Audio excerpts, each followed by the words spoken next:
I've done over 200 real estate deals here on the island of Puerto Rico, totaling millions and millions of dollars. And I've only been a real estate investor for nearly 26 years now. Right now, I'm going to share my top 5 red flags while shopping for deals on the island of Puerto Rico. Let's go! Red flag number 1, dying locations. If the area ain't growing, your money won't either. There are places on the island that look gorgeous. They've got mountain views and they're quiet, but peace and quiet doesn't pay the mortgage. We once looked at a 3-unit property in the mountains near Utuado. The price was really low. It was pretty good. I think it was 45 or 50K on the whole thing. And it looked like it could be a slam dunk. But when we drove the neighborhood, we realized it was dead. There were lots and lots of shells, many other properties that were like this one at or near the same price.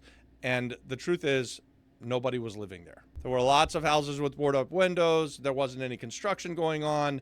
It was a long way to get to the shopping center, so no restaurants. There's just no reason to live there. And the population on the island of Puerto Rico has been diminishing or going down over the last few decades.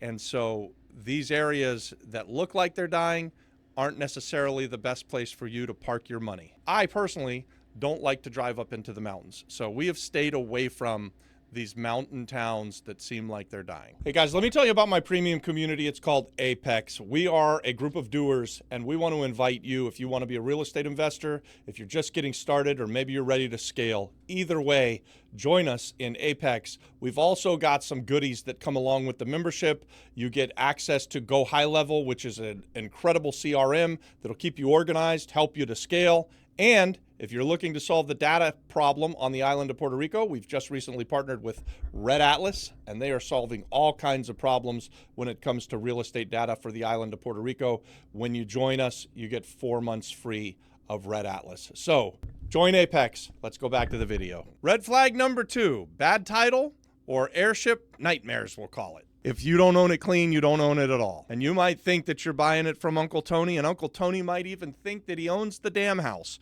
But when you dive deeper into these air properties, you almost always find that it's not just one owner, it's 7, it's 8, it's 22 on one that we recently looked at, and you've got to make a deal with all of them. So I don't like to do those deals. They're very costly, very time consuming, and you may never get the property. I'll give you an exact story of one that I've recently passed on that I tried to buy for over 2.5 years. I was looking at a property in Rincon, Puerto Rico that connected to one of my properties, and I was dealing with one of the heirs from Florida. And it turned out that by the end of the day, instead of having to make the deal with just this one lady, it was 22 different people. And the price kept going up. The goal line just kept being moved further and further and further away. So eventually we just had to wash our hands of it. I couldn't continue down the path. I tried for a couple of years. It didn't work out for me. Somebody else was able to buy it at a significantly higher price than I did 3 or 4 years after I started the initial negotiations to buy it. I was originally going to buy the property, and it was 2 crappy houses on a not great lot, but it connected to mine, so it would have made sense to me. But I was going to buy the 2 houses for a couple $100,000. The person who ended up getting it ended up paying $100,000 more than that, and they've now subsequently renovated the property. But for me, it just wasn't worth the effort. The juice wasn't worth the squeeze. When you're looking at these estate properties, you just have to make sure that you're getting everyone who's on title in the same room at the same time and that everybody's in agreement. So back to my example, we knew that there were multiple people on title, and then over the couple of years, different people would die, and then there'd be even more people on title. It's really a nightmare. Unfortunately, the way that properties pass from heir to heir here on the island of Puerto Rico, it's something called forced heirship. In other words, you can only dictate through a will a certain portion of the property, and another portion of the property will automatically go to your next closest heir. So if grandma and grandpa die and they leave it to their 6 kids, and then one of the 6 kids dies and he's got 6 kids, you've now got 5 kids plus 6, 11. If someone else dies, this is how it balloons. You guys see what I'm saying? It's a nightmare. It's an unfortunate way that they have this set up. Many people think, oh, this is great. This is culturally what we want. But this is exactly why many properties on the island of Puerto Rico sit and just go into decay. It's because The people who have inherited them may even not be on the island. They're just off doing their life somewhere, don't even realize that they've inherited the property, so nobody's taking care of it, and stuff that sits distressed and decayed doesn't get better over time. Time is not the friend of these properties. These zombie houses, they get worse and worse. There is good money if you can put the pieces together, if you can figure out the jigsaw puzzle, you can make a fortune. For me, it's just not worth it. Red flag number 3. Remote areas that seem cheap. Cheap deals in the middle of nowhere are usually cheap for a reason. We had a student from our Apex community send us a property in Louisa, which is just outside of the San Juan metro area, and it's kind of remote and hard to get to. The deal on paper looked like it was fine. It was $45,000 or $50,000 on a big lot. It was a distressed house. It seemed like something that would be up our alley, and he was telling me that he wanted to Airbnb it. So this property actually ended up being out kind of in the sticks, and it wasn't exactly close enough to the beach to be Airbnb. It wasn't really close to anything. There was no internet, power grids bad all over the island, but it's really not that good when you're out there in the rural, in the middle of nowhere. When the power goes out, you're the last one to get it turned back on. So there were a whole bunch of negatives and a bunch of reasons that indicated to us that this wasn't a great investment. Maybe the most significant was trying to get contractors to leave the metro area to go out there, even though it's maybe only a 45-minute drive from where they would ordinarily be working. No one wanted to go look at it. So we thought, if we weren't going to be able to send a contractor out there to even get a bid, how are we going to get a crew of men out there to do the work? And even if he did get this place looking tip top, who's going to want to stay in an Airbnb that's out in the middle of nowhere, not really close to the beach, not really close to the mountains? Here's the lesson. Don't fall in love with the price. Fall in love with the plan.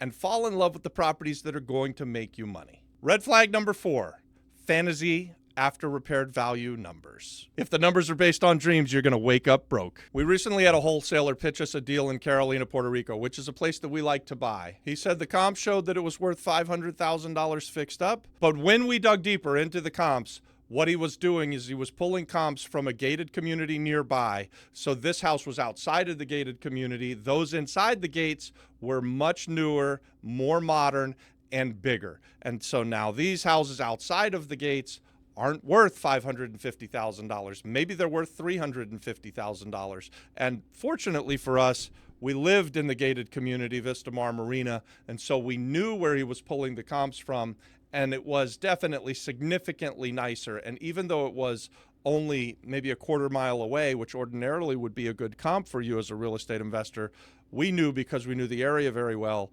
that he was pulling comps from a completely different animal. And that's not a good way to invest your money. If we had relied on that wholesaler and believed what he said, you could have easily lost 6 figures. Guys, when you're dealing with wholesalers and you're letting other people tell you what the comps are, you have to verify this stuff. Use your own numbers, do your own research. It's super important, guys. The number one rule of real estate investing is don't lose money. So you can't be bullied into buying stuff. You can't be tricked into believing that something is worth more than it is. You have to put in the work. I love wholesalers and we buy from them all the time, but these dream scenarios on what properties are worth after repaired value, they're a recipe for disaster for you. And this is a big one. I mean, this is probably the one that more people will get burned on than anything else. If you go into a deal that you've bought poorly thinking that it's going to be worth more than it's actually going to be worth, if the numbers don't work day one, they're not going to magically get better as you put money into the property. And red flag number 5. This is unique to Puerto Rico. Verbal deals without attorneys, or handshake deals, you might call them. We've done lots of handshake deals. They're perfectly fine. But on the island of Puerto Rico, you want to take that handshake and turn it into a contract and get it over to a closing attorney as fast as you can, because you never know what you're going to find. The person who thinks that they own the property might not own the property, or maybe they own the house, but they don't own the dirt underneath the house. And you're not going to find that until you have a contract in hand and you give it to the notary public who's going to close the deal, and they do a title search for you. And here's the truth. When you're doing handshake deals really anywhere, but even especially in Puerto Rico, but this happens in Florida too, if you don't know what you're buying, you might not be buying what you think you are. I don't know how else to say it, guys. Put your deals in writing. Take them through the proper channels. Have the title search done. Make sure that the person you're dealing with is actually the owner on title. There's nothing worse than buying something from someone on a handshake deal and them not being the actual owner. I think Puerto Rico is the best place to invest as a real estate investor. It's where I'm spending most of my time and investing most of my money. And we have had a great experience on the island. If you can avoid these 5 things that I just told you, you have a recipe for success.